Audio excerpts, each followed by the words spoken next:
తులారాశి వారికి 1, 2, 3 తేదీల్లో జరగబోయేది తెలిస్తే ఖచ్చితంగా ఆశ్చర్యపోతారు. అలానే కాకుండా ఏంటంటే గనకనండి అద్భుతాలు జరిగే అవకాశం అయితే ఇక్కడ కనిపిస్తుంది. తులారాశి పరంగా మనం చూసుకున్నట్టయితే తులారాశి వారికండి ఈ నెలలో ఏంటంటే గనక ముఖ్యంగా ఈ 3 రోజులు కూడా మీకు అద్భుతాలు జరగబోతున్నాయి. అలానే మీరు పట్టిందల్లా బంగారం కాబోతుంది. ప్రతి పని కూడా ఏంటంటే సక్సెస్ అవుతుంది.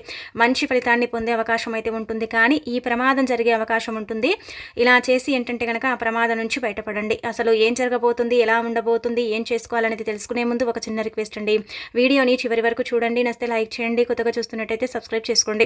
తులారాశికి ఏంటంటే కనుక బరువు బాధ్యతలు అధికంగా ఉంటూ ఉంటాయి. ఎప్పుడు కూడా బాగా కష్టపడుతూ ఉంటారు. అంటే కష్టం కోసమే పుట్టామా అన్నట్టుగా కష్టపడిపోతూ ఉంటారనమాట. కొన్నిసార్లు కొన్ని సిచ్యువేషన్స్లో ఏంటంటే కనుక వీరొకరే అండి బాధపడిపోతూ ఉంటారు, ఇబ్బంది పడిపోతూ ఉంటారు. ఏం చేయాలో అర్థం కాక ఏంటంటే కనుక చాలా డిప్రెషన్లోకి వెళ్ళిపోయే సిచ్యువేషన్ కూడా ఉంటూ ఉంటుంది తులారాశి వారికి. తులారాశి పరంగా చూసుకున్నట్టయితే మంచి గుణగణాన్ని కలిగి ఉంటారండి. అందరికీ కూడా హెల్ప్ చేయాలనే నేచర్ వీరిలో అధికంగా ఉంటూ ఉంటుంది.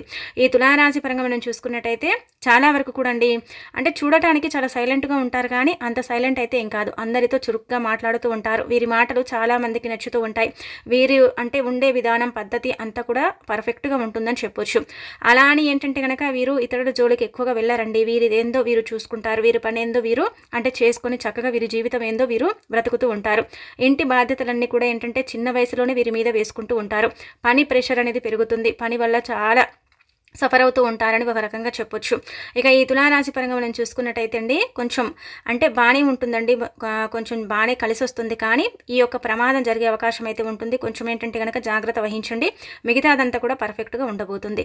1వ తేదీన ఏంటంటే శనివారం కలిసి వచ్చింది కదండి. వీలుంటే వెంకటేశ్వర స్వామి ఆలయం కానీ లేదంటే కనుక ఆంజనేయ స్వామి టెంపుల్ కానీ వెళ్ళండి. మీ వీలుని బట్టి వెళ్ళండి. 1వ తేదీ కాబట్టి ఇలా వెళ్ళటం వల్ల అయితే మీకు అద్భుతమైన ఫలితం అయితే రాబోతుంది.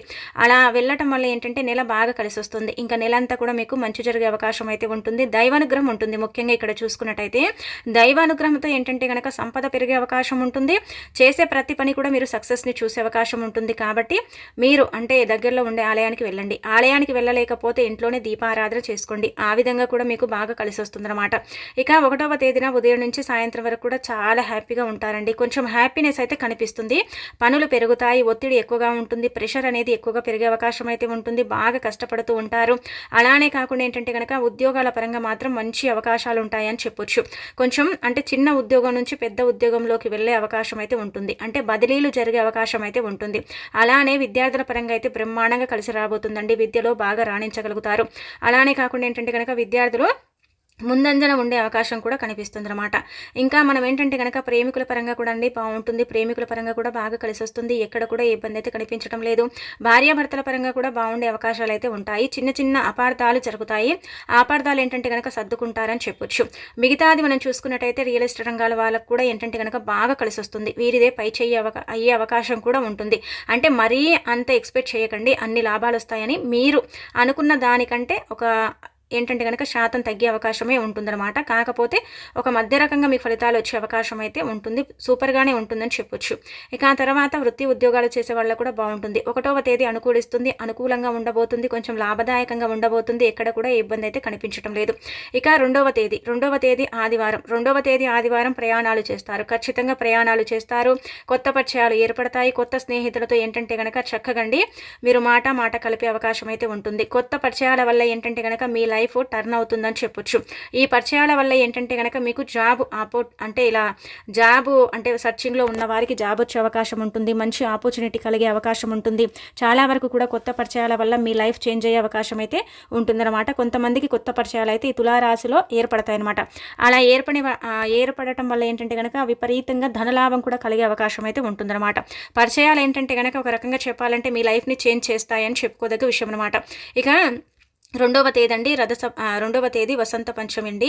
ఈ రోజున ఏంటంటే కనుక గుర్తుపెట్టుకొని మీరు చక్కగండి సరస్వతీదేవిని పూజించుకోండి. విద్యార్థులైతే సరస్వతీదేవిని పూజించుకుంటే చాలా అద్భుతమైన ఫలితాలు వస్తాయి. ఈ రోజు ఖచ్చితంగా ఏంటంటే కనుక నెమలి పింఛాన్ని తీసుకుని దైవం ముందు పెట్టి ఆ తర్వాత పూజించుకొని మనం పుస్తకాలలో పెట్టుకోవడం వల్ల కూడా చదువు చక్కగా నోటబడుతుంది. అలానే సరస్వతి ఆకుని తెచ్చుకొని మనం ఏంటంటే కనుక పూజ గదిలో పెట్టుకొని పూజించుకొని అనంతరం ఆ సరస్వతి ఆకుని ఈ రోజున ఎవరైతే అంటే పుస్తకాలలో అలానే కాకుండా ఏంటంటే కనుక చక్కగండి మనము ఎక్కడైతే అంటే చదువుకునే కొన్ని బుక్స్లలో పెట్టుకోవడం వల్ల చదువు ఇంకా మంచిగా మనకు నోటబట్టే అవకాశం ఉంటుంది. కాబట్టి ఇది ప్రయత్నించుకోండి. ఇక అనంతరం వచ్చేసి 2వ తేదీ ప్రయాణాలు చేయటం, కొన్ని అంటే చిన్న చిన్న ఫంక్షన్స్లో పాల్గొనటం, బంధువులతో కొంచెం ఏంటంటే కనుక కలిసిమెలిసి ఆనందంగా గడపటం, దానికి తోడు ఇంకొకటి ఏంటంటే కనుక కొత్త పరిచయాలు ఏర్పడటం, ఇవన్నీ కూడా జరుగుతాయి. కొంచెం హ్యాపీనెస్గా ఉంటుంది. అలానే కాకుండా ఏంటంటే కనుక ఒక రకంగా చెప్పాలంటే కొంచెం మీకు తెలియని ఒక దిగులు సమస్య అనేది మిమ్మల్ని ఇబ్బంది పెడుతూ ఉంటుంది. పెండింగ్లో ఉన్న పనులన్నీ కూడా పూర్తి చేసుకోగలుగుతారు. పెండింగ్లో ఉన్న పనులు ఇతరులతో సహాయ సహకారాలు తీసుకుని ఆ పనులను పూర్తి చేసుకునే అవకాశం అయితే ఉంటుంది. 2వ తేదీ 1వ తేదీ బ్రహ్మాండంగా కలిసి రాబోతుంది. ఎక్కడ కూడా ఏ ఇబ్బంది అయితే కనిపించడం లేదు. చాలా చక్కగా ఉండే అవకాశం అయితే కనిపిస్తుంది అనమాట. గుర్తుపెట్టుకోండి, 2వ తేదీ వీలుంటే మీరు ఏం చేయండి అంటే కనుక 5 కర్పూర బిళ్ళలు తీసుకుని తల చుట్టూతో 11 సార్లు తిప్పి ఆ కర్పూర బిళ్ళల్ని కాల్చడం వల్ల ఏంటంటే కనుక కొంచెం నరదిష్టి నుంచి విముక్తి కలిగే అవకాశం అయితే కనిపిస్తుంది. నరదిష్టి మాత్రం విపరీతంగా పట్టి పీడిస్తుందండి. నరదిష్టి వల్ల మీరు చాలా సఫర్ అయిపోతున్నారు కదా, నరదిష్టి వల్ల మీరు ఏం చేయాలో అర్థం కాక అయోమయ పరిస్థితిలో ఉన్నారు కదా, అలాంటి వాళ్ళు ఇలా కర్పూర బిళ్ళతో ఏంటంటే కనుక పరిహారం చేసుకుంటే బాగా కలిసి వస్తుంది. ఇది కేవలం సంధ్యా సమయంలో మాత్రమే చేయాలి. మిగతా సమయాలలో చేస్తే పెద్దగా ఫలితం ఉండదు. నరదిష్టి అంటే కనుక మనకు పట్టిన దిష్టి కావచ్చు, మన నరదిష్టి కావచ్చు, జనఘోష కావచ్చు, జనాలు మనపై ఏడుస్తూ కుళ్ళు కుతంత్రాలతో ఉంటూ ఉంటారు కదా, అలాంటి వాటి నుంచి మనం బయటపడటానికి కర్పూర బిళ్ళల పరిహారం అనేది చక్కగా ఉపయోగపడుతుంది. మన ఇంట్లో మనం హారతి ఇస్తాం కాబట్టి ఖచ్చితంగా అందరి ఇళ్లలో కర్పూర బిళ్ళలు ఉంటాయి కదండి, తీసేసుకుని 11 సార్లు తిప్పుకోవాలన్నమాట. 4 కానీ 5 కానీ తీసుకోండి. మీరు ఎన్ని తీసుకున్నా పర్వాలేదు, కానీ 4, 5 తీసుకోవాలి. అంతకు మించి ఎక్కువ తీసుకోకూడదు, అంతకు మించి మీరు తక్కువగా తీసుకోకుండా ఇలా పరిహారం చేసేసుకోండి, సరిపోతుంది. చాలా మంచి రిజల్ట్ వస్తుంది. ఇలా తల చుట్టూ అంటే తీపిన తర్వాత వాటిని కాల్చి కాళ్ళు చేతులు శుభ్రం చేసేసుకుంటే కొంచెం మీకు రిలీఫ్, అలానే కాకుండా భారం దిగిపోయినట్టు, కొంచెం ఏదో మీ నుంచి దూరమైనట్టు శక్తులు అనిపిస్తూ ఉంటాయన్నమాట. చెడు శక్తులు ఇలా జరిగే అంటే అవకాశం ఉంటుంది. కాబట్టి ఇది ఒకటి ప్రయత్నించుకోండి. నరదిష్టి నుంచి విముక్తి కలిగించుకోండి. ఇక ఆ తర్వాత 2వ తేదీ బాగానే ఉంటుంది కదండి. 3వ తేదీ చూసుకున్నట్టయితే సోమవారం. 3వ తేదీ కూడా మీకు అనుకూలంగా ఉంటుంది. కానీ 2 గంటలు దాటిన తర్వాత చాలా పని ఒత్తిడి పెరిగిపోయి ప్రెషర్ పెరిగి ఏంటంటే బాగా విపరీతంగా తలనొప్పి స్టార్ట్ అవుతుందన్నమాట. తలనొప్పి వల్ల ఏంటంటే కనుక మీకు కోపం విపరీతంగా వస్తుందండి. ఆ కోపం వల్ల ఏంటంటే ఇతరులపై మీరు అరిచే అవకాశం ఉంటుంది. ఇతరులని మీరు ఏంటంటే కనుక కొంచెం ఇబ్బంది పెట్టే అవకాశం అయితే ఉంటుంది. అదొకటి చూసుకోండి. పని భారం మాత్రం మీకు పెరుగుతుంది, లాభదాయకంగా ఉండబోతుంది. ఎలాంటి ఇబ్బంది అయితే కనిపించడం లేదు, కానీ పని ఒత్తిడి పెరుగుతుందన్నమాట. విద్యార్థుల పరంగా, వృత్తుల పరంగా, వ్యాపార పరంగా, బిజినెస్ల పరంగా, అన్నిటి పరంగా కూడా బాగా కలిసి వస్తుంది. ఎక్కడ కూడా ఏ ఇబ్బంది అయితే కనిపించడం లేదు. అంతా కూడా అనుకూలంగానే ఉంది. అలానే కాకుండా అనుకూలతను మీరు కలిగించుకోగలుగుతారు. అలానే మీ పనులు అంటే ఎలా చేసుకోవాలి, ఏ క్రమంగా చేయాలి, ఏ టైంలో ఏం చేయాలనేది ఒక ప్రణాళికలాగా ఏంటంటే కనుక రూపొందించుకునే అవకాశం అయితే ఉంటుంది. అలాగే కాకుండా ఏంటంటే కనుక పనులు మాత్రం బాగానే చేస్తారు, కానీ పని ప్రెషర్ పెరుగుతుందండి. ఇటేంటంటే కనుక పనికి తగినట్టు మీకు గుర్తింపు లభిస్తుంది, మంచి ఆదర అభిమానం ఉంటుంది, సంఘంలో మంచి పేరుని ప్రతిష్టతను మీరు సంపాదించుకునే అవకాశం అయితే ఉంటుంది. ఇంకా మీకు మంచి పేరు వచ్చే అవకాశం ఉంది, కానీ ఇక్కడైతే చెడ్డ పేరు అయితే రాదు. కోర్టు కేసుల పరంగా కూడా మీకు అనుకూలత ఉంటుందన్నమాట. కోర్టు కేసుల పరంగా కూడా మీకు బాగా కలిసి వచ్చే అవకాశం అయితే కనిపిస్తుంది. అలానే మీ యొక్క పూర్వ ఆస్తులు వాటి గురించి కూడా చర్చించే అవకాశం అయితే ఉంటుంది. వాటి వల్ల కూడా కొంచెం లాభదాయకంగా ఉండే అవకాశం అయితే ఇక్కడ క్లుప్తంగా కనిపిస్తుంది అనమాట. ఓవరాల్గా చూసుకున్నట్టయితే మీకు బాగానే ఉంటుంది, కానీ ఈ ప్రమాదం జరుగుతుందండి. అంటే అందరికీ జరుగుతుందా, దీనివల్ల మాకు ఇబ్బంది కలుగుతుందా అని మీరు అనుకోవచ్చు. ఇదైతే గ్రహాలు అంటే నీచ స్థాయిలో ఉండటం వల్ల, కొంచెం స్థితిగతులు బాగాలేకపోవటం వల్ల, గ్రహాల మార్పులు చేర్పుల వల్ల, అలానే కాకుండా ఏంటంటే మనకు పేరు బలం ఇలాంటివి ఉంటూ ఉంటాయి కదా, అలాంటప్పుడు ఏంటంటే ఇలాంటివి చిన్న చిన్నవి అంటే ప్రమాదాలు జరుగుతూ ఉంటాయన్నమాట. ఈ ప్రమాదాల వల్ల ఏంటంటే కనుక తీవ్రంగా నష్టం అయితే కలగదు, కానీ అది కూడా కలగకుండా జరగాలి, ఉండాలి అనుకునే వారు ఏంటంటే కనుక ఖచ్చితంగా అండి ప్రయాణం చేసేటప్పుడు ఒక చిన్న నిమ్మపండుని తీసుకోండి. నిమ్మపండు అంటే చాలా చిన్నదండి. అది కూడా ఏంటంటే కనుక ఇలా ఒక రకంగా చెప్పాలంటే పసుపు రంగులో ఉండే నిమ్మపండుని తీసుకుని మీరు ప్రయాణం చేసేటప్పుడు, వాహనం నడిపేటప్పుడు, అలానే కాకుండా దూర ప్రయాణాలకు వెళ్ళేటప్పుడు మీ దగ్గర పెట్టుకోండి.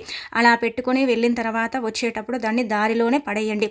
అలా పడేయటం వల్ల ఏంటంటే కనుక చెడు అనేది మీ దగ్గరికి రాదు. ఆ చెడు వల్ల మీకు ప్రమాదం అనేది జరగకుండా ఉంటుందన్నమాట. ప్రమాదం అనేది మనకు చెప్పి రాదు కదండి. కాబట్టి మీకు వాహనాలు వాహనాలు నడిపేటప్పుడు, కొంచెం దూర ప్రయాణాలు చేసేటప్పుడు ప్రమాదాలు జరిగే అవకాశం అయితే ఉంటుందన్నమాట. కింద పడటము, గాయం అవ్వటము, అలానే కాకుండా ఏంటంటే వాహనం నడిపేటప్పుడు మీరే కావాలని వెళ్ళి అంటే దేన్నైనా తాకించటము, ఇలాంటివి జరిగే అవకాశాలు అయితే అధికంగా ఇక్కడ కనిపిస్తున్నాయి. ఈ జాగ్రత్త వహించండి. అంటే ప్రయాణం చేసేటప్పుడు కొంచెం జాగ్రత్తలు. అండ్ నార్మల్గా ఏంటంటే కనుక సొంతంగా బండ్లు నడిపేటప్పుడు ఒక్కొక్కసారి మనం ఏం చేస్తామండి, తెలియకుండా ఏదో తొందరలో గబగబా వెళ్ళిపోతూ ఉంటాము. లేట్ అయిపోయింది, అది అయిపోయింది, ఇది అయిపోయిందని. కానీ గుర్తుపెట్టుకోండి, హెల్మెట్ ఖచ్చితంగా ధరించండి. అలానే కాకుండా మీరు ప్రయాణాలు చేసేటప్పుడు మన వల్ల కాకపోయినా ఇతరుల వల్ల కూడా మనకు హాని జరిగే అవకాశం ఉంటుంది. కాబట్టి కొంచెం చూసుకోండి. రోడ్డు క్రాస్ చేసేటప్పుడు కొంచెం ఏంటంటే కనుక రోడ్లపై వెళ్ళేటప్పుడు, అలానే కాకుండా మీరు నార్మల్గా బండ్లపై వెళ్ళేటప్పుడు ఇలా ఏంటంటే జాగ్రత్తలు పాటించండి. కొంచెం చూసుకోండి. అంటే సైడ్కి ఎవరు వస్తున్నారు, ముందు ఎవరు వస్తున్నారు, ఇలాంటివి గమనించుకోండి, చూసుకోండి. కొంచెం ఏంటంటే కనుక హెల్మెట్ పెట్టుకోండి, సీట్ బెల్ట్ వేసుకోండి, స్లోగా వాహనం అనేది నడపండి, ప్రయాణం చేసేటప్పుడు కూడా కొంచెం చూసుకోండి. అలానే కాకుండా జాగ్రత్త వహించండి. ఖచ్చితంగా నిమ్మ పండుని పెట్టుకుంటే మాత్రం మంచి జరుగుతుందండి. కావాలంటే మీరు అబ్జర్వ్ చేసుకోండి, మీకు అర్థమైపోతుంది అనమాట. ఇలా నిమ్మ పండుని మీ దగ్గర పెట్టుకోవడం వల్ల ఏంటంటే మన దగ్గరికి వచ్చే ఆపదను ఏంటంటే కనుక ఆ నిమ్మ పండు ఆపుతుందనమాట. దానికి అంత శక్తి ఉంటుంది. నిమ్మపండు అంటే నిమ్మకాయ అండి, చాలా చిన్నదనమాట.